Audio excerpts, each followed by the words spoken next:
At yung offer po ni Ramon Ang, Presidente at CEO ng San Miguel Corporation, nagustuhan ng ating Pangulo po. Iwan ko kung magustuhan ng mga mayors. Although inimbita po ng MMDA yung mga mayors sa Metro Manila. Kasi po, palabigasan po nila, mawawalan ng mapagkakakitaan po ang maraming LGUs at congressmen sa offer na ako na niya maglilinis, sabi ni no cost, sabi ni Ramon Ang. Bilyon-bilyon po ang mawawala. Matitipid ng gobyerno pero mawawala sa mga corrupt officials.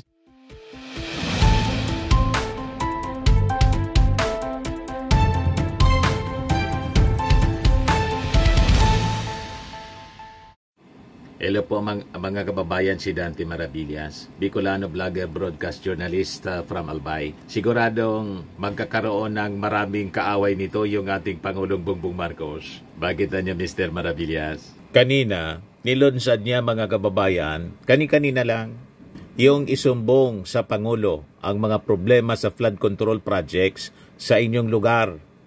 Yan ibinulgar po ng ating Pangulong Bongbong Marcos yung mga ginagawang kawalanghiyaan ng mga contractors na sigurado may mga involved dito na mga opisyal ng gobyerno. Sabi ng ating Pangulo, mismo anya ako, babasahin ko isa-isa itong mga isusumbong ninyo. Kasi without the participation ng mga tao, maging vigilant sa implementasyon anya ng mga proyekto ng ating gobyerno, especially sa flood control, mahirapan na niya talaga tayo. Kaya kailangan na niya tulong-tulong tayo. Kaya nilunsad niya ang isumbong sa Pangulo. Yan yung ating Pangulo kanina. So kailangan lang bisitahin ng www.sumbongsapangulo.ph. Hanapin ang inyong barangay, bayan o probinsya at magpadala ng video o larawan kasama ang maikling paliwanag ng problema.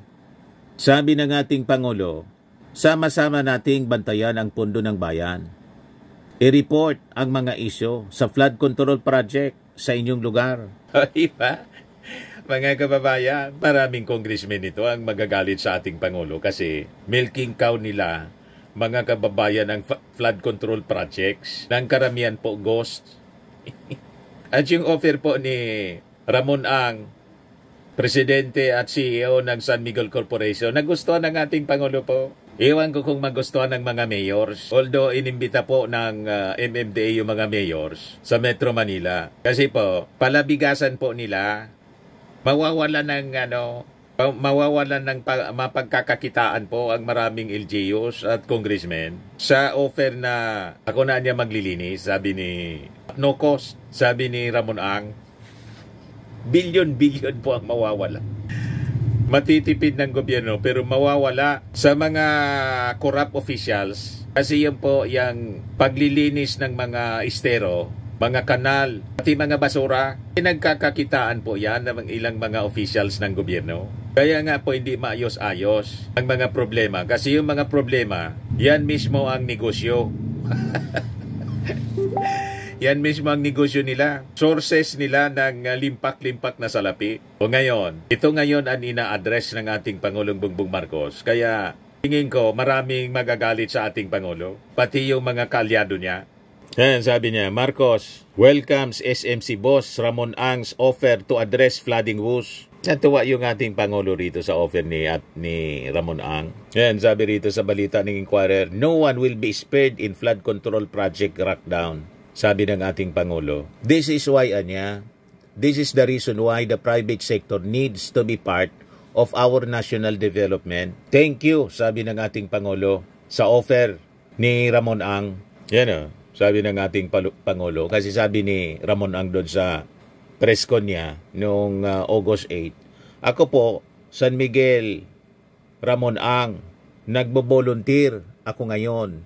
Ako nang tutulong sa buong Metro Manila magsosolve ng baha at no cost to the people, at no cost to the government. Sabi ng ating Pangulo, thank you. Yung proposal ni Ramon Ang is also certainly very welcome because we've seen his projects. Maganda. He's able to bring it on time. The man is an engineer. I'm so sure pinag-aralan niyang mabuti yan. Engineer pala to si Ramon Ang. Kaya napakagaling niya mga kababayan mag-solve ng problema. O ito yung binulgar ng ating Pangulo kanina. 15 contractors cornered 100 billion worth ng flood control projects since 2022 niya.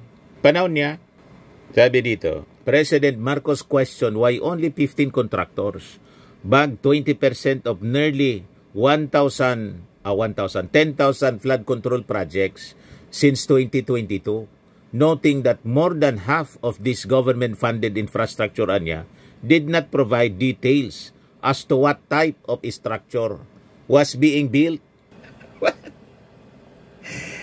Ganon katindi ang milagro, mga kababayan. Walang detalye kung paano at ano ang uri ng infrastructure na kanilang itatayo. Yan po, pinangalanan na po niya. Legacy Construction Corporation, Alpha P, Omega o Alpha E and Omega, General Contractor and Development Corporation, St.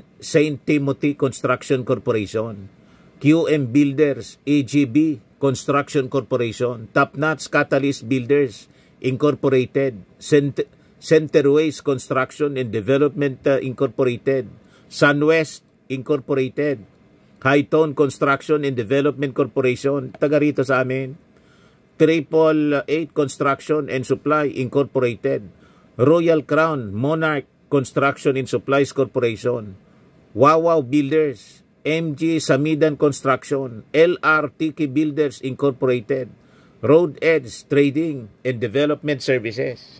Yan o. Top 15 contractors with the most flood control projects. Sabi ng ating Pangulo sa press con kanina, the Department of Public Works and Highways niya, highways 545.64 billion pesos flood control projects budget from July 22 to May 2025. About 100 billion or 20% of these contracts were awarded dito sa nasabing mga contractors. Top 15 contractors. Sabi ng ating Pangulo, ang tanong ko ang niya, why most of these flood control projects were located in areas were not among the most flood-prone places in the Philippines? Data from Malacanang show that top 10 provinces with the most number of flood control projects from July 2022 to May 2025 are as follows. Sa Bulacan, 668, Cebu, 414, Isabela, 341, Pangasinan, 313, Pampanga, 292.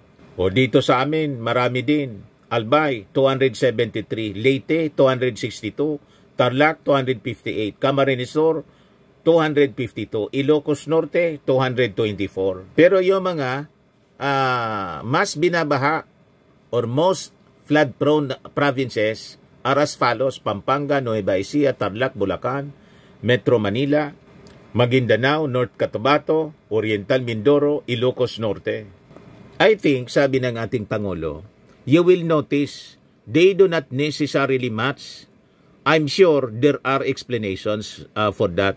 We have to study this further, but you could intuitively say na yung pinaka-flood prone, yung dapat ang may pinakamaraming projects, kailangan natin tingnan bakit naging ganyan, sabi ng ating Pangulo. Many projects also in different locations, sabi po niya, having exactly the same contract cost. It is impossible niya for one barangay to have the same projects with the exact same amount, with the exact same contractor. Imposible yan. Yung mga imposible po, ginawa nilang posible para makapangurako. Everything possible po sa mga kurakot. Basta sa pangungurakot, madali lang yan. Nagagawan lahat yan ng paraan. You see? Pero sabi dito sa balita, despite these findings, Marcos Jr. stopped short of linking particular government officials and other individuals to questionable practices within the DPWH, saying that it will be premature niya for him to name names. Ngayong oras na to, I need to hear from people first. It will be premature for me to name names. We have to be careful about this. We have to get to the bottom, sabi ng ating Pangulo. We want the people who have taken advantage of the system to pay. Let's be circumspect about pointing fingers and shouting at people, sabi ng ating Pangulo. Kaya, nilaunch niya kanina mga kababayan yung Sumbong sa Pangulo website. Sabi ng ating Pangulo, mayroon ding maganda, mayroon ding nabuo, mayroon ding nakatulong, pero hanapin natin yung hindi maganda, yung hindi nabuo. So ipapasaliksik niya mga kababayan. Ito yung ating Pangulo ngayon after the press con. Nasa inspection siya. Yan Inspection of Pasig Marikina River Channel. Improvement Project Phase 4 sa Barangay Santo Niño, Marikina City ngayong araw na to. Yan after ng press con kanina. Pakinggan natin yung presentation ng ating Pangulo para solusyonan ang baha, mga kababayan, at maimbestigahan yung korupsyon sa flood control projects na bilyon-bilyon na po ang nauubos. Hindi man po nasusolusyonan yung problema sa flooding. So pakinggan natin yung press con. They can first identify the projects the flood control projects that are within their area, within their barangay, so that they can actually go and look at it. Or if they already have information, they can tell us about it. Kung maganda yung naging project, kung hindi maganda yung naging project, bakit hindi maganda yung naging project, ano naging problema, etc., etc. And that's what the present website is supposed to do. Now, this is the third iteration of this website. We've been working on, kahit nung nasa India kami, we were already working on it. And it was, this is the final form of it. And we are very much open to suggestions. If the people want us to put more info or other info onto the website, we will certainly do that. But to begin with, we have I think there will be a video later on to show very simply how the website is being used. I was asked if again, this is something that everybody can use, and I'm confident that the way that we have done it is very accessible to people. Before we get to this point, can we do the video first? Can we hang on to this? Wait. Let's start from the beginning. Let's start from the beginning, please. Yeah. Do that. Sige, gawin na natin yan.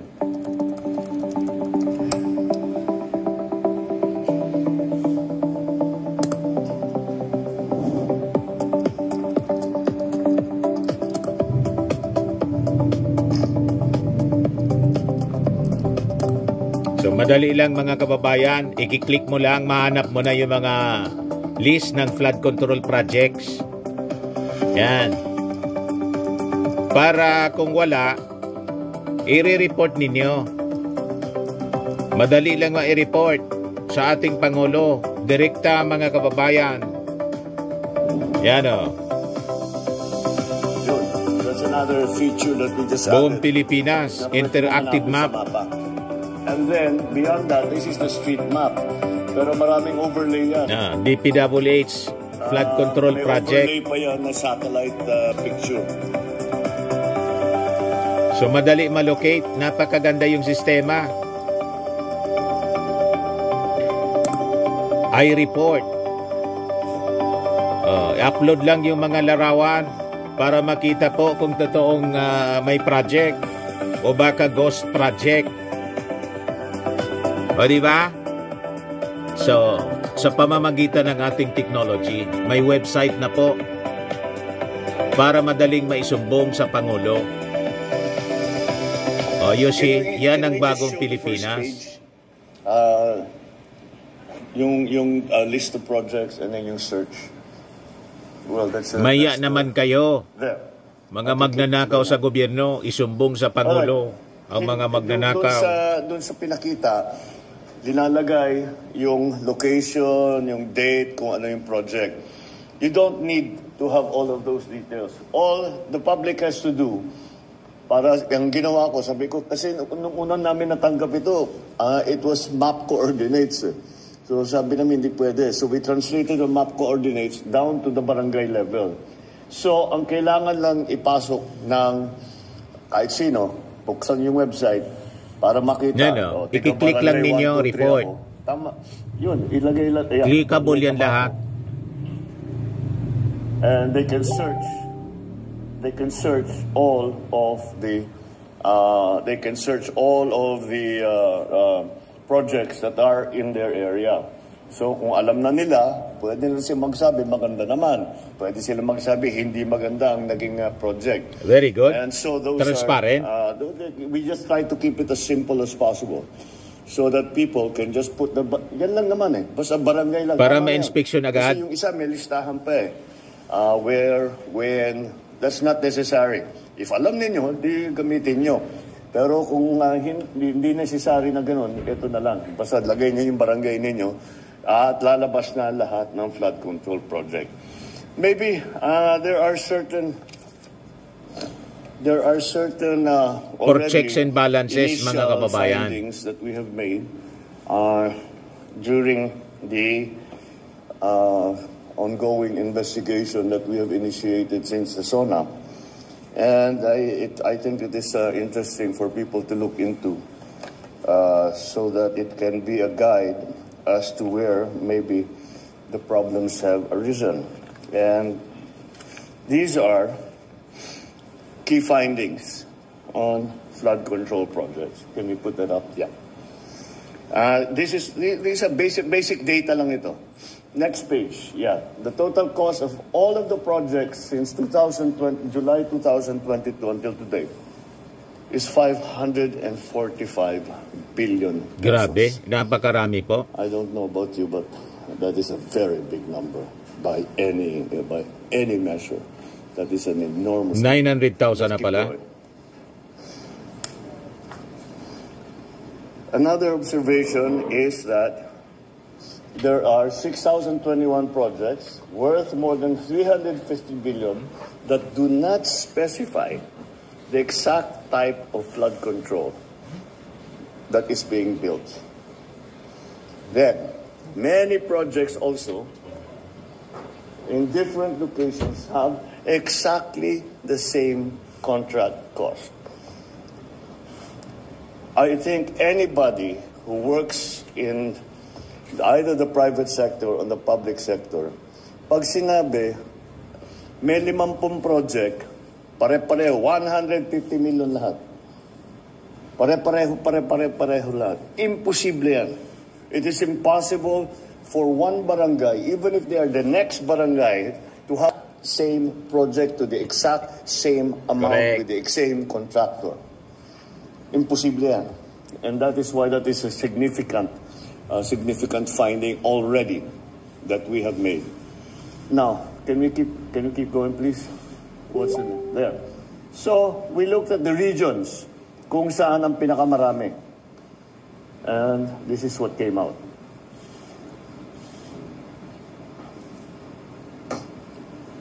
So, that's something that we have to dig deeper into. Parang yung NCR, that makes sense. Kasi talaga yung flood problem nandiyan. Pero titignan pa natin yan. Tapos, Region 3, well, they're flood prone. But tignan natin why as opposed to other places that have that are also flood prone. Okay, next. Here, I think you can analyze this for yourself. I don't need to explain this. These are the provinces with the most projects. And at the same time, here's a list of the top 10 provinces that are most flood prone, that have been assessed to be the most flood prone. I think you will notice they don't necessarily match. This side and that side don't necessarily match. Now, I'm sure there are explanations for that. We will have to study it further. But you would intuitively say that projects the areas, rather, the provinces, or regions, whatever you want to do. Whatever pinaka-flood prone, yun dapat ang pinakamaraming project. Correct. Pero parang hindi tumutugma. Kaya yan, kailangan natin pag-aralan na mabuti kung bakit nagkaganyan. And, well, this is just another piece of information. Out of 170 pumping stations, that's the next one, yeah. Pumping stations, 157 were in Metro Manila. This really, more than anything, manifests how the pumping stations have become ineffective because of the garbage collection problem. So that's indicative of that. Kaya namin linagay yan dyan. Kaya dahil para malaman ng tao, gawa tayo ng gawa nitong pumping station, pag yung basura naman ay natapon, nabara yung bomba, nabara yung estero, nabara lahat, kagaya yung pinuntahan natin nung bag na last week, wala rin silbi yung pumping station. And that's just to bring home the message that we really have to do something about the garbage problem. There are, let's see, yeah, this is 100 billion, 15 contractors lang. 2,409 contracting entities, which is understandable. Kasi sa local, ganyan talaga yan. May AA, AAA. 20% of the total, or 100 billion, project, awarded to 15 contractors lang. So that's not, just to show paano yung nagkahatian. However, this is another disturbing assessment statistic. 20% of the entire 545 billion budget napunta lang sa 15 na contractor. Sa 15 na contractor na yan, 5 sa kanila ay may kontrata sa buong Pilipinas. Keep going. Yeah, with the flood, ito na yung listahan. And this is what I was talking about.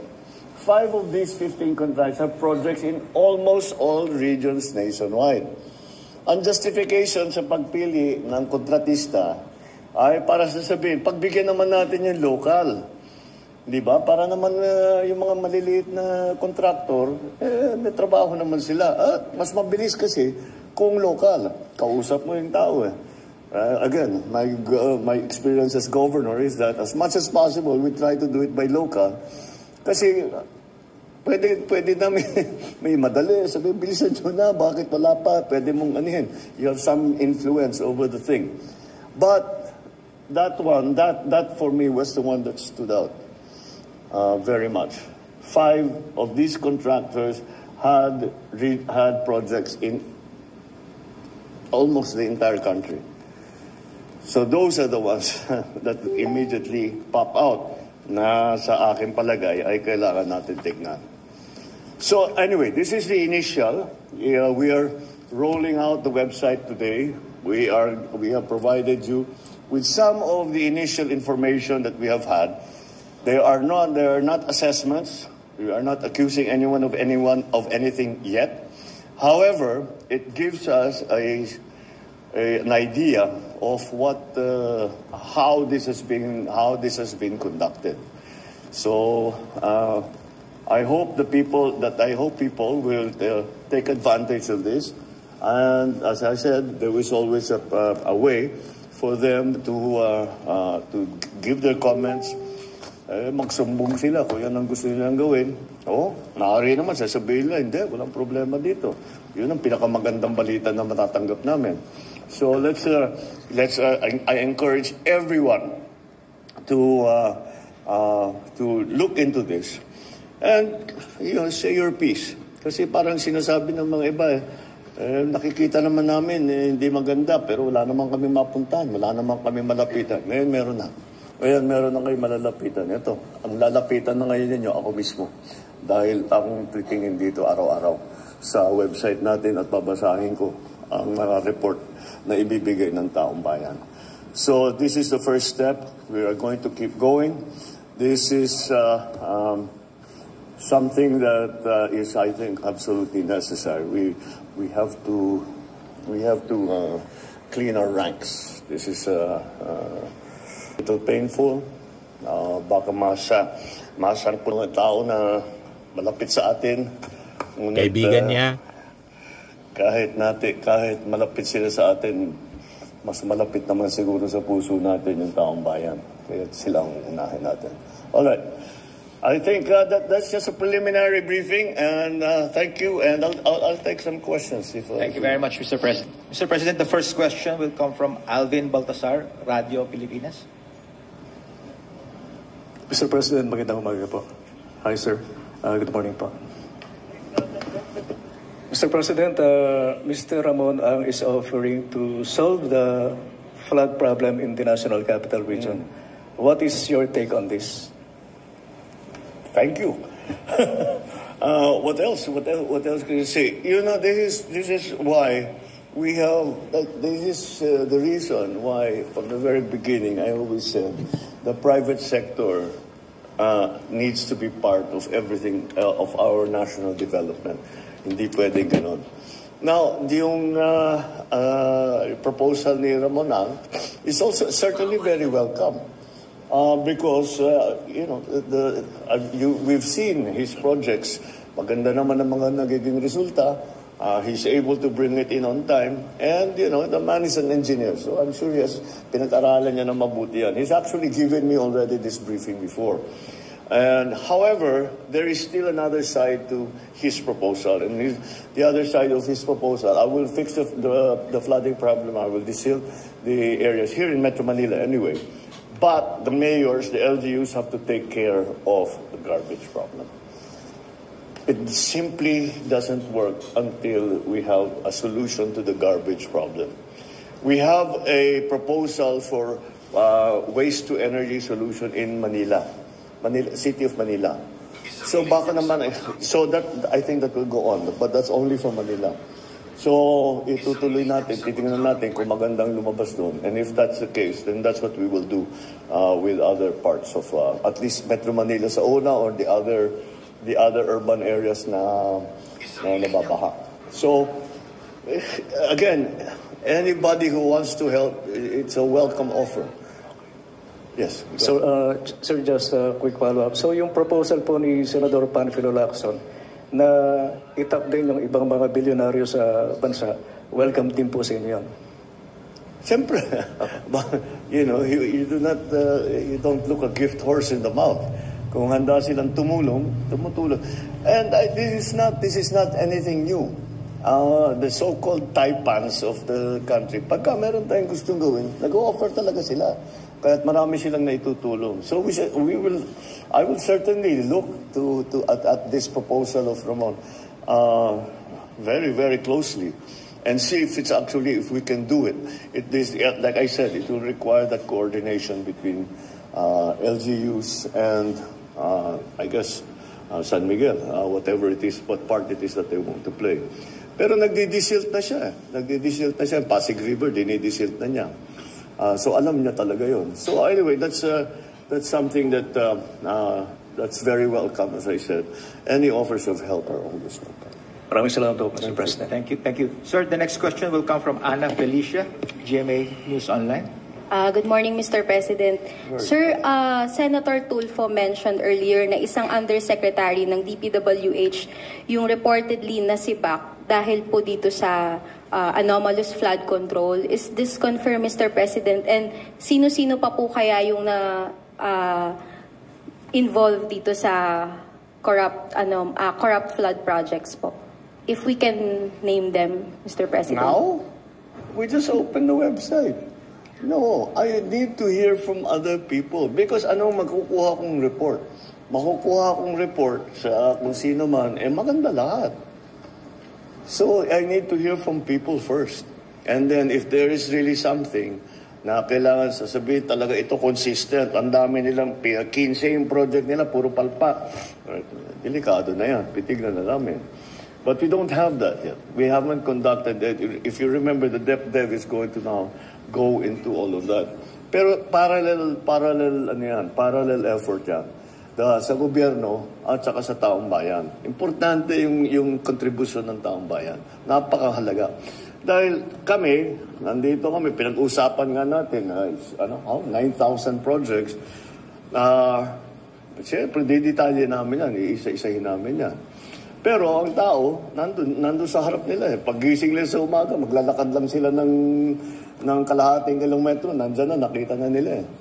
So that's maybe more important. Kaya we have encouraged the way we put the website together. Kahit may picture, may video, i-upload ninyo sa amin para makita namin. Kasi meron kaming yung mga malalaking analysis, yung mga satellite nga, pati yung mga report. Pero iba na rin yung nakikita mo, sasabihin mo dito nasira, dito pumasok yung tubig.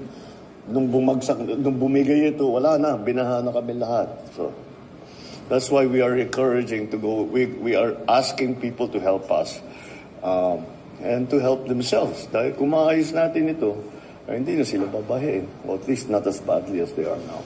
Sir, quick follow-up lang po. Doon po sa 15 contractors na nakita natin, meron po bang link sa mga government officials, especially po sa mga congressmen na nakaupo, sir? Wala na ba talaga tayong investigative journalist ngayon dito sa Pilipinas? Trabaho niya yan. Look it up. We are going to look at it also. But it will be premature for me to name names, etc. Until we really know. Mag-research naman kayo. But, go out there. Tignan ninyo. Talk to the people. Trabaho na ninyo din yun, mga reporters. And that's I think something that we can all play a part in. I know that once this comes out, that kung ano-ano makapapasok na reklamo, kung minsan justified, kung minsan hindi, dahil may alitan for political or whatever, natalo sa kontrata, the usual thing. But we'll still go through every single one, and we still have to see what really is credible, and what needs to be acted upon. So let's also be fair to everyone, and not say ito si ganito, ito si ganyan, tanggal ka sa trabaho, unless we have a good idea of what went wrong. Thank you, sir. Thank you. Thank you, sir. The next question from Evelyn Quiros from Filipino Mirror. Good morning, Mr. President. Ito pong presentation niya na website, ito po yung base na po ito sa inventory na sinubmit po ng DPWH? Yes. Opo. Sir Buddy, doon po sa presentation niyo, yung may a total cost of 545 billion, 350 po doon is almost 50%. Pwede po ba natin makonsider yun na ghost projects? No. Or hindi naman po? We're just starting this process. Remember, we haven't, DepDev is already working on it. The Public Works is already working on it. My office is already working on it. But if I'm to stand up here and then mali si ganito, mali si ganyan, tapos mali, that's not fair. So let's be circumspect about pointing fingers and shouting at people. Tignan natin na mabuti. Because always remember, the assumption, kasi masama na ba na tao eh. So the assumption, lahat yan, walang kwenta. Hindi totoo naman yun. Meron din maganda. Meron din na buo. Meron naman na nakatulong. So, pero hanapin natin yung hindi maganda, yung hindi nabuo, yung hindi nakatulong, at kung saan napunta yung pondo para doon sa ganung klaseng project. Kung sasabihin natin, it's also possible that palpak yung flood control project dahil climate change na eh. Sa buong kasaysayan ng lugar na yun, hindi pa binaha. Nangyayari sa amin yan eh. Hindi pa binaha. Ngayon lamang binaha dahil ganyan na yung climate change na iba. Ang lakas ng bagsak ng ulan. So, kaya na-overwhelm yung flood control. Wala naman nagnakaw, pero yung specification natin doon sa flood control na yan ay para doon sa pre-climate change na sitwasyon. So we have to be careful about this. Of course, we want to get to the bottom. Of course, we want the people who have taken advantage of the system to pay and to be answerable to the shortcomings that has been demonstrated. And if there is evidence of corruption, then of embezzlement, of any kind of wrongdoing, that's when we will move. But again, we cannot do all of this without the help of the ordinary citizen. We need the citizen to play their part, their civic duty, to report to the government what they see as being wrong. So let's be, as I say, circumspect and maayos-pasok dito. Hindi yung bara-bara na, bahala na. The version in English is throwing the baby out together with the bathwater. Diba? You choose. You Sir, make sure that you're on good ground. Mr. President, follow-up lang po. Doon po sa SONA, bali yung Regional Project Monitoring Committee po, ay naatasan nyo na yung parang ma-identify yung failures, tapos yung mga hindi natapos, at saka yung alleged ghost projects. Pwede po bang malaman ngayon sa inyo kung sino po talaga yung ahensya na magganito, yung pangkalahatan? Thank you po. To be the regional, they will look at all of this. That's why what the DepDev, for example, can do.